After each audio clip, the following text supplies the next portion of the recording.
Voici Londres. Voici une nouvelle de très grande importance.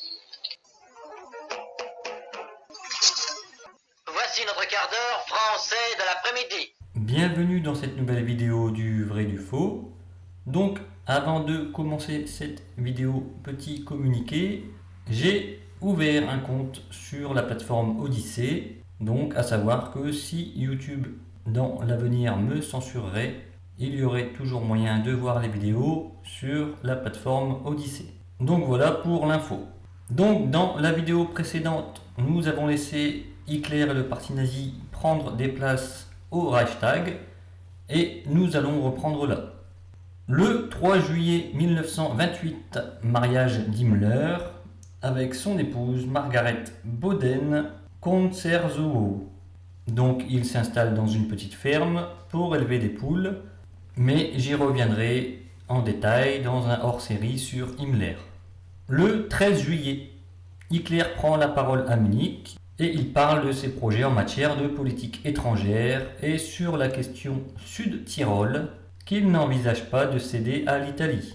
Il parle aussi que dans son nouveau livre qu'il a fait, comme je vous l'ai dit qui ne sera pas publié, il parle aussi que le Sud-Tyrol ne sera pas cédé à l'Italie. Donc tout cela parce que les partis politiques opposés d'Hitler ont dit que Hitler était financé par Mussolini pour qu'il cède le Sud-Tyrol si un jour il a le pouvoir. Mais comme je vous l'ai dit, quand Hitler sera au pouvoir, il fera bien comprendre à son ami Mussolini qu'il n'y a plus de question allemande pour le Sud-Tyrol, que la question du Sud-Tyrol ne se pose pas et que cela reste aux Italiens. Et pour ce mois de juillet, Goebbels nous dit qu'Hitler a visité les nouveaux bureaux du parti à Berlin et que Hitler est content. Goebbels dira également qu'il est parti se promener dans un parc avec Hitler, la sœur d'Hitler et sa nièce. Pour le mois d'août 1928, il y a encore des tensions dans le Reichstag, donc toujours pour cette histoire de bateau de guerre. Donc le feu vert est lancé pour la construction des bâtiments. Mais des partis, des députés sont toujours opposés à cette construction. Le 27 août, à Paris, signature du pacte Briand-Kellogg. Donc c'est initié par le ministre américain des Affaires étrangères, qui s'appelle Frank Billing Kellogg, et le ministre des Affaires étrangères français, Aristide Briand, ainsi que 15 pays signataires, dont l'Allemagne avec Gustav Stresemann. Donc cet accord, c'est de répudier la guerre pour résoudre les conflits entre États. Donc jusqu'en 1929, 63 pays signeront ce pacte. Donc c'est un pacte pour mettre fin à la guerre. Et fin août, début septembre, Hitler prendra encore la parole à Munich pour critiquer les accords signés par Stresemann. Pour ce mois d'août 1928, Goebbels nous parle justement des embrouilles avec l'ASA. Donc si vous avez vu le hors-série sur l'ASA, vous savez de quoi je parle. Et justement, il dit que des officiers de l'ASA quittent le parti. Il nous dira également qu'il y a encore des bagarres entre les SA et les Rouges, qu'il y a de nombreux blessés, et que les vitres des bureaux du parti ont été caillassées. Pour ce mois de septembre, le 23 septembre 1928, dans le cadre d'une réunion de l'Assemblée des Nations, les négociations en vue de l'évacuation de la Rhénanie et du règlement de la question des réparations. Il y a également l'organisation Stahlhelm, donc les casques d'acier, qui demande un référendum populaire pour modifier la Constitution, dans le sens que le pouvoir du président est renforcé et que ceux des parlementaires est limité. Et le 28 septembre, levée d'interdiction de prise de parole pour Hitler en Prusse. Donc il pouvait déjà parler dans certaines régions prussiennes, mais là, le levé d'interdiction est pour toute la Prusse. Pour le mois d'octobre 1928, gros débordement au Parlement à propos de la mise en chantier des bateaux de guerre et le Parti communiste demande un référendum, ce qui est rejeté. En octobre également, l'Allemagne sollicite une révision de sa capacité de paiement des réparations.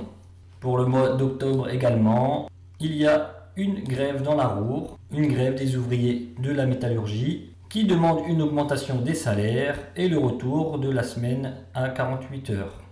Et suite à la grève dans la Ruhr, le gouvernement impose une augmentation salariale. Et pour ce mois d'octobre, Goebbels nous dit « Grand défilé et bataille avec les rouges, 23 blessés, dont 3 graves ».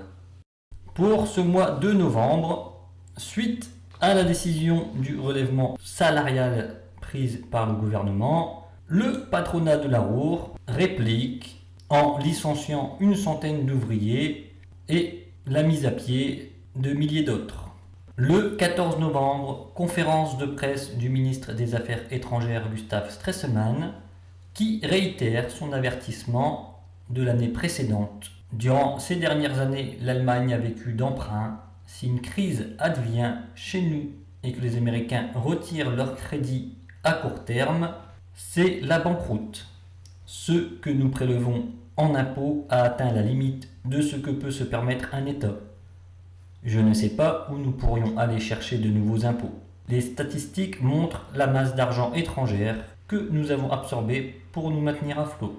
Nous ne sommes pas désarmés que dans le domaine militaire, nous le sommes aussi sur le plan financier. Nous sommes totalement à court de moyens.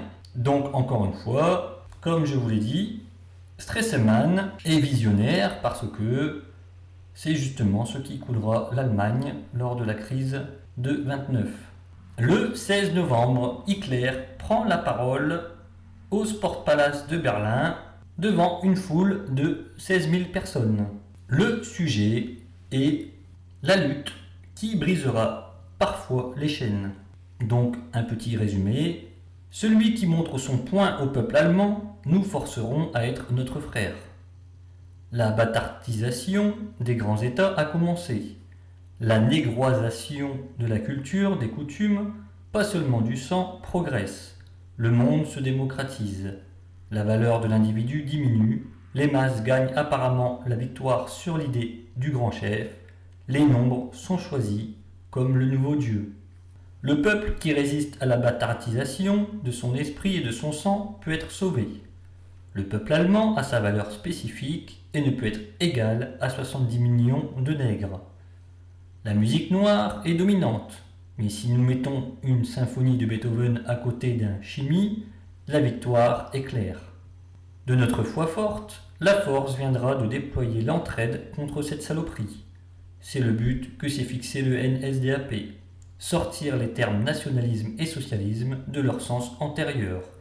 Être national ne peut que signifier être derrière votre peuple et être socialiste ne peut être que défendre le droit de votre peuple, même extérieurement. Nous luttons contre l'idée du nombre et le délire des masses. Nous voulons que ceux qui sont supérieurs prennent les rênes du gouvernement entre leurs mains. Il y en a 100 000 parmi nous pour qui voter est sans conséquence. Et ces 100 000 personnes savent que la démocratie en soi est une tromperie. Donc le chiffre 100 000 n'est pas sorti au hasard, c'est que le NSDAP fête son 100 millième adhérent. Également, le 28 novembre, Hitler prend la parole devant 2500 étudiants à l'université de Munich et il est présenté ce jour-là à Baldur von Schirach, dont un hors-série sera fait sur ce personnage plus tard. Il sera un proche d'Hitler. Donc nous avons un journaliste américain qui est présent lors de cette prise de parole et c'est intéressant parce qu'il dit que Hitler justement il fait un show, qu'il a un bon jeu d'acteur et il se demande comment les gens dans la foule ne détectent pas ses défauts et le fait en gros qu'il joue un rôle. Donc là cela vient d'un journaliste américain, il sait très bien ce que c'est que les shows, leurs politiciens font la même chose, mais pour l'Allemagne des années 20 et des années 30, c'est nouveau. Hitler est le premier à faire des shows, comme je vous l'ai déjà dit à plusieurs reprises. Donc entre nous, cela n'a pas changé, parce que quand nous voyons les politiciens parler, les mecs font des shows dans leurs meetings. Et pour ce mois de novembre, Goebbels nous parle qu'un membre du parti a été attaqué par les rouges, qu'il a été jeté dans le canal et qu'il est mort noyé. De plus, il parle du discours d'Hitler devant les 16 000 personnes. Il dira également « Quand Hitler parle, toute résistance s'effondre devant l'effet magique de ses paroles. On ne peut être que son ennemi ou son ami. C'est le secret de sa force. Sa foi fanatique en le mouvement est avec lui en Allemagne. » Donc pour ce mois de décembre, arbitrage gouvernemental concernant les métallurgistes licenciés dans la Ruhr. Donc il y a un accord d'une compensation dérisoire qui est acceptée par les syndicats. Donc rancœur des ouvriers à l'égard du Parti social-démocrate allemand. Donc les ouvriers se sont sentis trahis par leurs syndicats. Donc suite à la demande allemande de révision du paiement des réparations, une décision est prise pour convoquer un nouveau comité d'experts. En cette fin décembre 1928, le NSDAP revendique 108 000 adhérents. Donc un peu plus de 108 000, donc les chiffres diffèrent un peu. Ce qui est sûr, c'est que c'est aux alentours de 108 000. Et pour ce mois de décembre, Goebbels nous dit que son chauffeur a été agressé. Donc voilà, cette vidéo est terminée. J'espère que vous avez appris des choses et je vous souhaite une bonne journée.